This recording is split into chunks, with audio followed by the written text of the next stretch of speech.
এখন আমাদের দিদি মাংস রান্না করতে বসে গেছে। এই যে মাংসটাকে কষাচ্ছে। এদিকে এঁচোড় রান্না হয়ে গেছে, এঁচোড় চিংড়ি। ওদিকে মাছ ভাজা হয়ে গেছে, দুপুরে রান্না হচ্ছে। আর নিচে আবার ভাইবো এদিকে মাছের ঝাল করবে। নিচেও খানিকক্ষণ রান্না হয়েছে সকালে। আগে একটু নুন হলুদ, বেশ নতুন স্টাইলের রান্না, নুন হলুদ দিয়ে ভালো করে ঢাকা চাপা দিয়ে কষিয়ে নিয়েছে। নিয়ে এখন একটু আদা রসুন আর আগে পেঁয়াজ দিয়েছে, দিয়ে রান্না করছে। আমার দিদি কিন্তু খুব সুন্দর রান্না পারে। আমার জামাইবু কিন্তু না দিদির হাতে রান্না ছাড়া খায় না। চিকেন হয়ে গেছে, এবার একটু মশলা দিয়ে নামিয়ে নেবে। গরম মশলা দিচ্ছিস?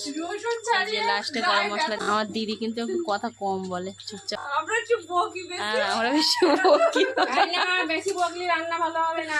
বেশি বকলে রান্না ভালো হবে না। লাস্টে হয়তো নুন হবে না, তখন বললো নুন হয়নি।